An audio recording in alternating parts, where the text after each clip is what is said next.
டா Vinci Code by Dan Brown. அத்தியாயம் 60. சாங்க்ரியல், சாங்க்ரியல், சாண்ட்கிரியல், ராஜ ரத்தம், புனித கோப்பை. இவையெல்லாம் ஒன்றோடு ஒன்று பிணைந்திருப்பது. புனித கோப்பை என்பது மேரி மேக்தலின், இயேசு கிறிஸ்துவின் ராஜ இரத்த வம்சத்தின் தாய். அந்த நடன அறையில் அமைதியாக நின்றபடி ராபர்ட் லெங்டனை உற்று நோக்கிய சோஃபியா ஒரு புதிய குழப்ப அலை ஒன்று தன்னை சூழ்ந்திருப்பதை உணர்ந்தாள். நீ பார்ப்பதைப் போலத்தான் அன்பே என்ற டீப்பிங் புத்தக அலமாரியை நோக்கி மெதுவாக நடந்தபடியே பேச்சை தொடர்ந்தாள். புனித கோப்பையை பற்றி இந்த உலகிற்கு சொல்ல முயற்சித்தது லியோனார்டோ மட்டுமல்ல, இயேசு கிறிஸ்துவின் ராஜ இரத்த வம்சம் பற்றிய விரிவான விவரம் நிறைய வரலாற்று ஆசிரியர்களால் கால வரிசைப்படி தொகுக்கப்பட்டிருக்கிறது. சில டஜன் புத்தகங்களை தன்னுடைய விரல்களால் வரிசையாக தொட்டு காட்டினார். சோஃபியா தலையை சாய்த்து அந்த புத்தக தலைப்புகளை ஆராய்ந்தாள். சிலுவை வீரர்களின் எழுச்சி, கிறிஸ்துவின் நிஜ அடையாளத்தை காப்பாற்றும் இரகசிய பாதுகாவலர்கள், அல்பஸ்டார் ஜாடியுடன் உள்ள பெண், மேரி மேக்தலினும் புனித கோப்பையும், சுவிசேஷங்களில் இடம்பெற்ற பெண்கள், புனித பெண்மையை மீட்பது.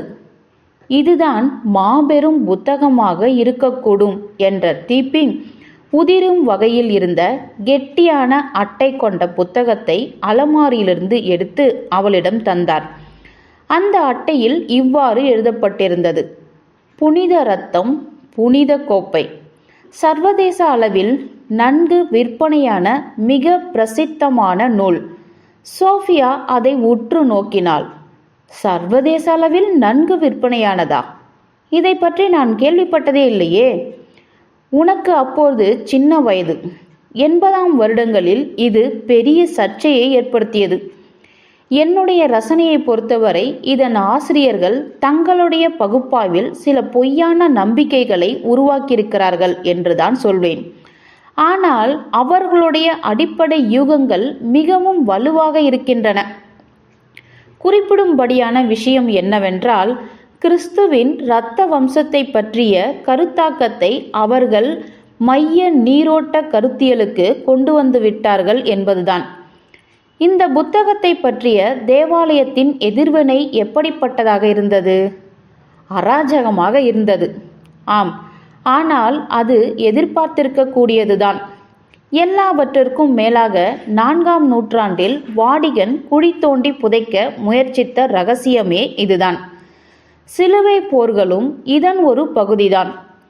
தகவலை சேகரித்து அழிப்பது. ஆரம்பகால சர்ச்சில் இருந்தவர்களுக்கு அச்சுறுத்தலாக மேரி மேக்தலின் அழிக்கப்பட வேண்டியவராக இருந்தார். அதற்கு தேவாலயத்தை நிறுவும் வேலைக்கு இயேசு அந்த பெண்ணை நியமித்தது மட்டும் காரணமல்ல. தேவாலயத்திற்கு புதிதாக அறிவிக்கப்பட்ட தெய்வீக உருவத்திற்கு இருந்து படக்கூடிய இரத்த வம்சம் உருவாகிவிட்டது என்பதற்கான உயிருள்ள நிரூபணமாகவும் அவள் இருந்தாள். மேக்தலின் அதிகாரத்திலிருந்து தன்னை காத்துக்கொள்ள தேவாலயமானது அவள் ஒரு தாசிப்பெண் என்று அவளது பிம்பத்தை நிலைபெற செய்தது. கிறிஸ்துவுடன் அவளுக்கு திருமணமானதற்கான ஆதாரத்தையும் குழி தோண்டி புதைத்துவிட்டது. இதனால் கிறிஸ்துவின் இரத்த வம்சம் உயிர் பிழைத்திருக்கிறது என்று அவர் மரணமடையக்கூடிய ஒரு தீர்க்கதரிசி என்றும் கோருவதற்கான சாத்தியத்தை தள்ளுபடி செய்துவிடலாம்.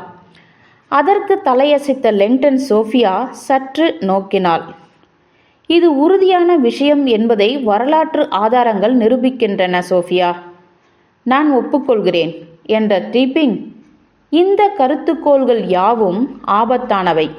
ஆனால் இத்தகைய மூடி மறைப்புகளுக்கான தேவாலயத்தின் சக்தி வாய்ந்த உள்நோக்கங்களை நீங்கள் புரிந்து கொண்டே ஆக வேண்டும். இரத்த வம்சத்தை பற்றிய விஷயம் பொதுமக்களுக்கு தெரிய வந்தால் அவர்களால் பிழைத்திருக்க முடியாது.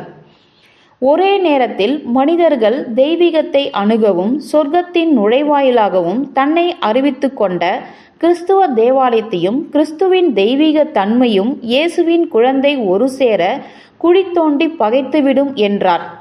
புதைத்துவிடும் என்றார்.